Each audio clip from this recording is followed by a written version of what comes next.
Let me just quickly give you a list of 4 emotions that can change your life in one day. Emotions are powerful.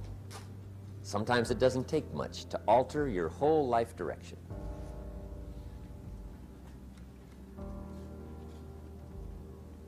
Okay, here they are. Number 1, disgust. Powerful emotion. Disgust says, I have had it. See, that could be the day. The day you can say, I've had it. And whether you've had it with something small or something major, the day you can say, I've had it, may not be the day it ends, but the day it begins. That's what I said when that little Girl Scout left my door when I'm 25. I give her the big lie, she leaves, I say, I don't want to live like this anymore. I've had it with lying and being broke. Powerful day. The man's finally had it with mediocrity. He's had it with being a loser. He's finally had it with those awful sick feelings inside, knowing his wife is at the grocery store looking at 2 cans of beans, one marked 37 cents, one marked 39 cents, and the guy sick inside knows his wife's going to buy the 37-cent can, and she doesn't even like the brand. Do you know why she's going to buy the 37-cent can? To save 2 cents. The guy sick inside finally says, I've had it. Being on my knees in the dust looking for pennies, we're not living like this anymore.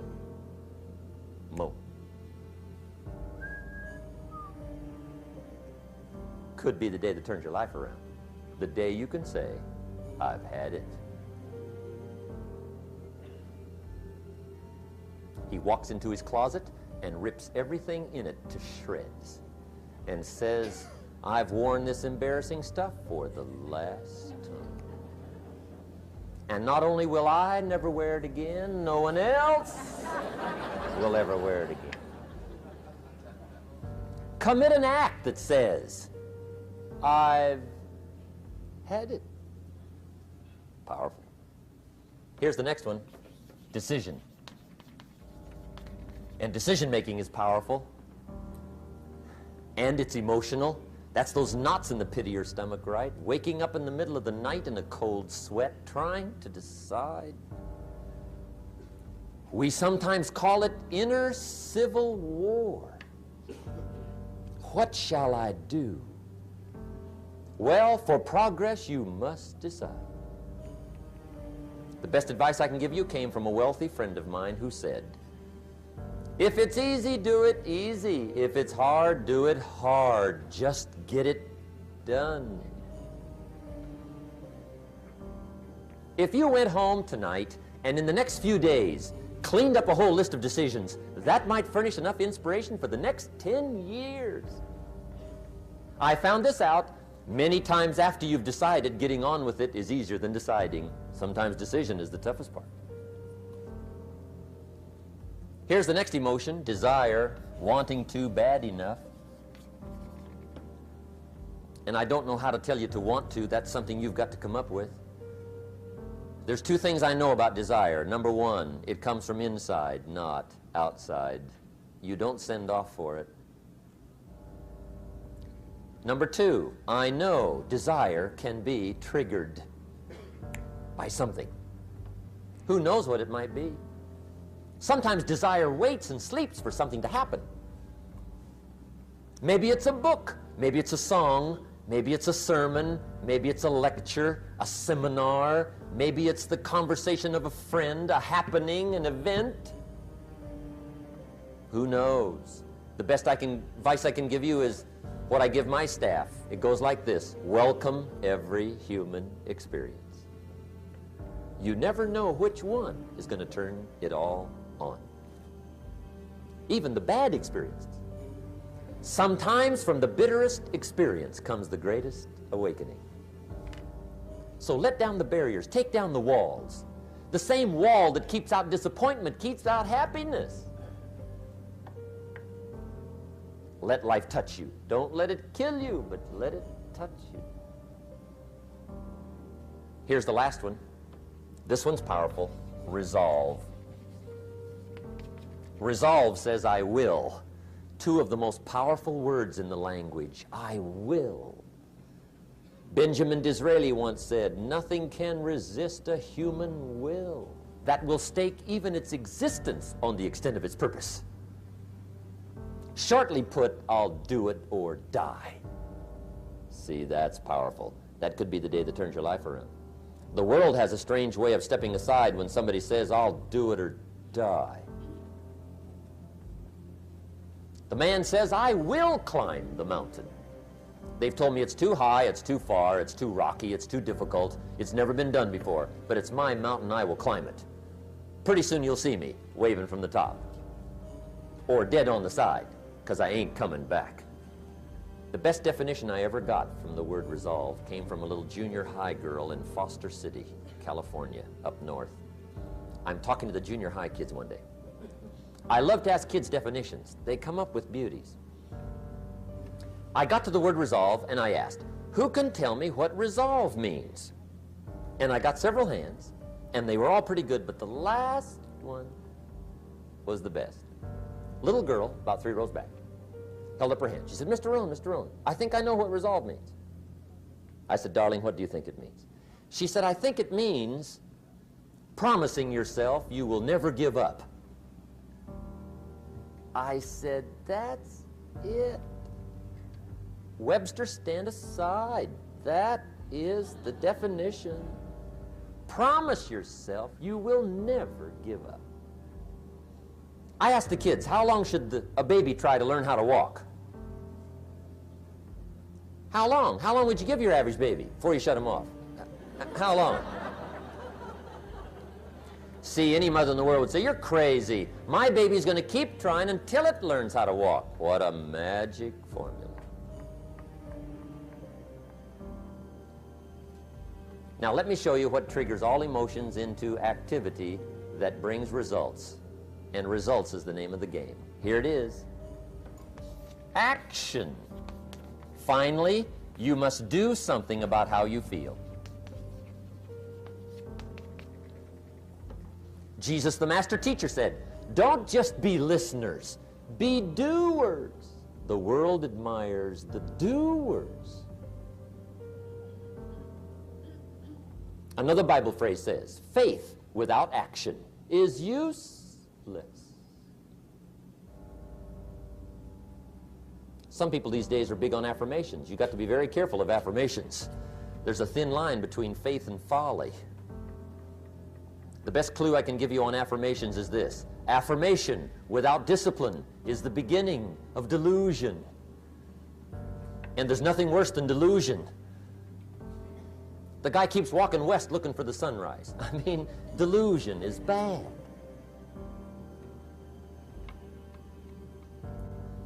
However, affirmation with discipline can bring the most spectacular results.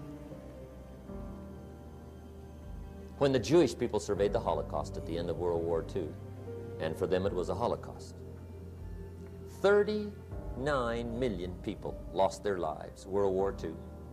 19 million were Russian. But compared to the population, it was not quite the Holocaust visited on the Jewish people. 6.5 million Jews perished World War II. 6.5 million. That was a Holocaust.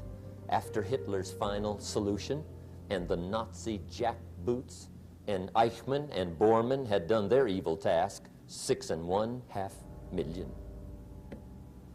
When the Jewish people counted the dead, surveyed the Holocaust, and mourned the loss, those that survived together said, never again. That was the affirmation. Never again will we take our families, silently walk to the boxcars, and let them ship us through the night to Auschwitz. Never.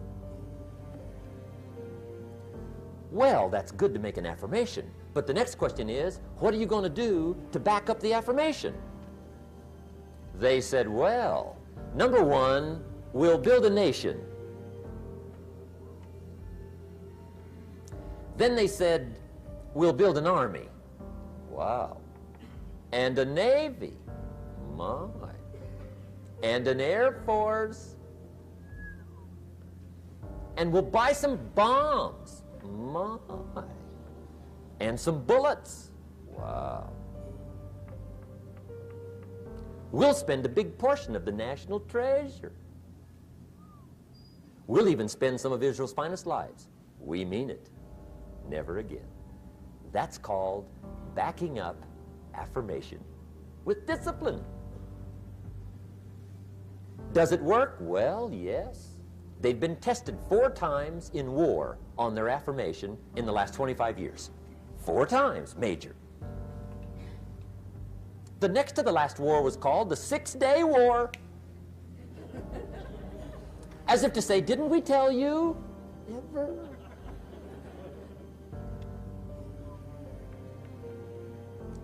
Make sure you always have a game plan to match your wishes. Otherwise, they will always be wishes.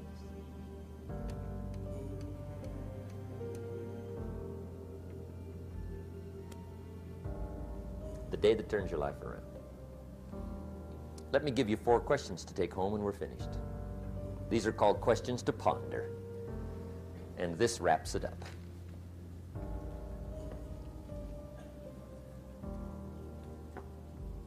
Gosh, you've been a great audience tonight. How fantastic for so many people here. It's been unbelievable. I've really enjoyed it. I could talk all night, but I'm staying here, right? So I got a maid, right? And you got some ways to go. Okay, here's the questions I want you to take home in closing. First question is one of the major questions of the world. Why? Why should you try? Why read that many books? Why go that far? Why earn that much? Why share that much? Why learn all that?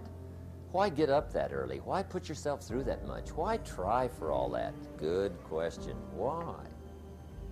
One of the best answers to why is the second question, why not? What else are you going to do with your life? Why not see how many books you can read, how far you can go, how much you can earn, how many friends you can make, how much personality you can develop, influence you can have, how many things you can accomplish, how far you can go and what you can see? Why not? You got to stay here till you go. Why not? The third question is, why not you? Why not you? Some people have done the most incredible things with limited start. Why not you? Some people have done so well, they get to go, they get to see it all, they get to do it. They get to be there. They get to have it. They get to enjoy it. Why not you? Why not you watching the morning mist rise over the mountains of Scotland? Exploring the mysteries of Spain, soaking up history in London. Why not you? You got to take a stroll through the Palace of Versailles. Why not you? You got to have lunch in one of those neat little sidewalk cafes in Paris. I mean, Denny's is okay, but you got to try Paris. Someday you got to gaze directly at the Mona Lisa. I can show you where to find the most exquisite seashells in Miami and the Bahamas. I know where they are. Why not you? You got to shop on Fifth Avenue in New York. You got to stay at the Waldorf Astoria. Have dinner at Lou Chow's? Sliced roast goose on a bed of apple strudel. Why not you? You got to drink in an Arizona sunset. You got to see the world. You got to read the books. You've got to do the enterprises. You've got to be involved in commerce and love and travel and experiences. You got to do it all. Why not you? You've got to know the results that come from splendid discipline. There's nothing like a view from the top. And the last question is, why not now? Don't postpone your better future any longer. Get at it tomorrow with new vigor. Get you some new books. Ask some new questions. Set some new goals. Get you a new journal. Start your projects book. Get a game plan going. Do some more reading. Start to make changes. Have conversations. Make contact. And do it now. And if you will, I have a feeling one of these days we'll be hearing your story. You'll make us a phone call, write us a letter, get in touch with us and let us know what's happening to you. I want to thank you for being here. My final comment would be ask for God's help, which may sound a little strange coming from a strictly commercial company. We are not a religious order, but if you would allow me a personal word, that would be it. I think humans are unique, but we could all use a little help. But of course, you've got to do your part. That's what we've talked about mainly tonight. Do your part, and I think God will do his part. It's a two-way street. And we do play a part. There's a story about the man who took a rock pile in 2 years, turned it into a fabulous garden. People came from everywhere to see it. One day a guy came by, saw the garden, thought it was fabulous, but he wanted to make sure the gardener didn't take all the credit. So to get his point across, he meets the gardener, shakes his hand, and says, "Mr. Gardener, remember, you and the good Lord together have this beautiful garden here." And the gardener said, "Hey, I understand that. I know what you mean." He said, "If it wasn't for the sunshine and the rain and the miracle of the seed and the soil and the seasons, there would be no garden for sure."